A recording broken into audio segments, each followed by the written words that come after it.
यहाँ पर पर्यटकों की संख्या 2 करोड़ पार कर गई, जो अपने आप में रिकॉर्ड है।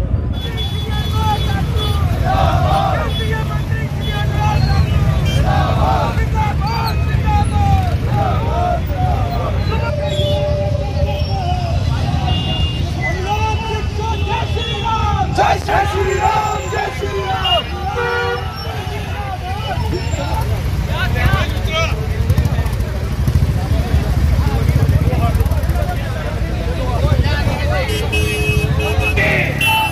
नरेंद्र मोदी जी, नरेंद्र मोदी जिंदाबाद, नरेंद्र मोदी जिंदाबाद, नरेंद्र मोदी जिंदाबाद, अनुराग ठाकुर जी जिंदाबाद, अनुराग।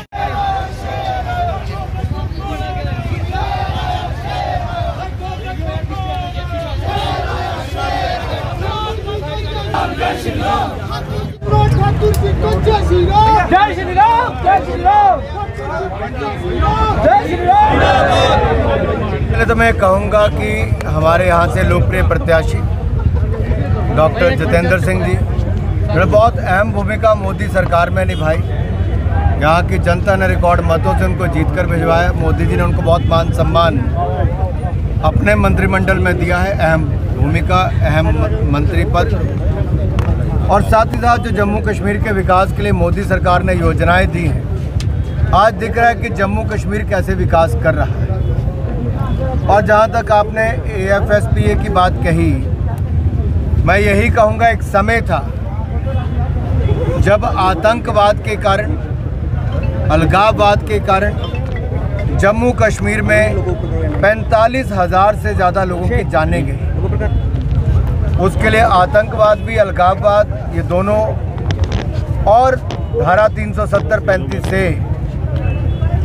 कई कारण रहे कि आज़ादी के बाद कांग्रेस ने एक और से जो स्वर्ग कहा जाता था जम्मू कश्मीर, उसको आतंकवादियों का गढ़ बना दिया था, पथरावबाजों की धरती बना दी थी, और कहीं ना कहीं जम्मू कश्मीर के विकास पर रोक लगा दी थी और हत्याएं दिन प्रतिदिन बढ़ती थी। लेकिन 2014 के बाद जम्मू कश्मीर ने बदलाव देखा। अनुच्छेद 370-35 को सदा सदा के लिए ख़त्म कर दिया गया और जम्मू कश्मीर में सदा सदा के लिए विकास, समृद्धि, खुशहाली, इसका आना हो गया। यहाँ पर पर्यटकों की संख्या 2 करोड़ पार कर गई, जो अपने आप में रिकॉर्ड है। यहाँ पर निवेश रिकॉर्ड आ रहा है। यहाँ पर टूरिस्ट की संख्या के कारण रोजगार के अवसर मिल रहे हैं। जहाँ शॉल बिकती है, कारपेट बिकता है, वॉलनट का फर्नीचर बिकता है, वहीं पर यहाँ के फूलों से लेके अन्य प्रोडक्ट की बिक्री, यानी कि रोजगार के अनेक अवसर मिले।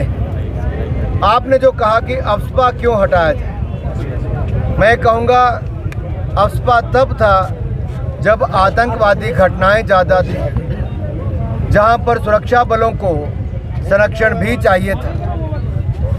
वो मुकदमे लड़ने की बजाय मिलिटेंट से लड़ते हैं, इसलिए अफस्पा था। अगर मिलिटेंट्स को ही ख़त्म कर दिया जाए, मिलिटेंसी को ख़त्म कर दिया जाए, तो अफस्पा को भी ख़त्म किया जा सकता है, वो किया जा सकता है।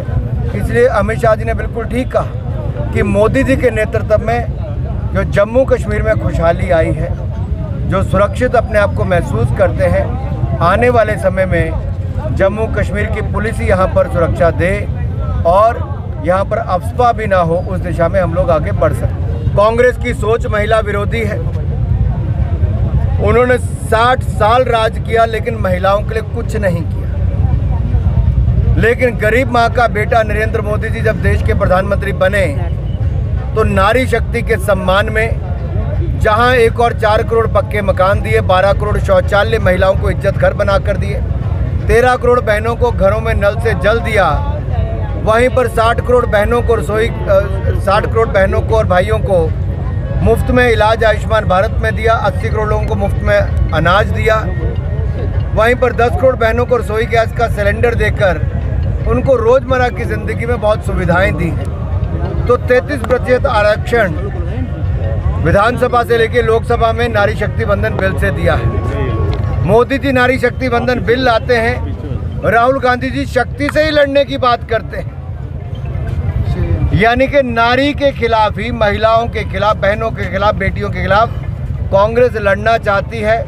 और ये राहुल गांधी जी नहीं, अब उनकी प्रवक्ता भी कहती हैं, जिस तरह की अभद्र टिप्पणी उन्होंने हिमाचल प्रदेश से मंडी की प्रत्याशी के खिलाफ की है, वो अशोभनीय है, दुर्भाग्यपूर्ण है। और इसलिए उनको माफ़ी भी मांगनी चाहिए। लेकिन कहीं ना कहीं सोच कांग्रेस की दिखाती है वो कैसे महिला विरोधी है। सर, सितंबर में चुनाव के बारे में कहा जा रहा है असेंबली, क्या लगता है हालात ठीक है जम्मू कश्मीर में, चुनाव हो सकते हैं? निश्चित तौर पर जब इलेक्शन कमीशन ने कहा है वो हालात का जायजा भी लेंगे और एक बार जो हमें डेडलाइन भी है चुनाव कराने की, उस दृष्टि से चुनाव भी करवाएंगे। सर, इस बार कि कश्मीर में कमल खिलने की बात हो रही, तो आप कितने कॉन्फिडेंट हैं कि इस बार कश्मीर में भी कमल खिलेगा? जम्मू कश्मीर में और विशेष तौर पर अगर कश्मीर घाटी की मैं बात करूं तो वहाँ के लोगों ने देखा कि क्या विकास होता है। और जब हम कहते थे कि सुरक्षित कश्मीर समृद्ध और संपन्न कश्मीर बनाएगा, तो आज वो दिखता नज़र आता है। पथराव की घटनाएं बंद होती है, बच्चे स्कूल यूनिवर्सिटीज़ में जाते हैं, रोज़गार स्वरोजगार के अवसर बढ़ते हैं, स्पोर्ट्स, सिनेमा से लेकर अन्य क्षेत्रों को बढ़ावा मिलता है। ये अपने आप में दिख रहा है कि जम्मू कश्मीर बदल रहा है। विशेष तौर पर कश्मीर में जब लोग विकास देखते हैं, बढ़ते हुए आय के साधन देखते हैं, बढ़ते हुए टूरिस्ट देखते हैं, तो उनको पता चला कि कांग्रेस ने 70 साल उनसे क्या छीना है और मोदी ने 10 साल में कैसे जीवन को बदला है, कैसे खुशहाली है।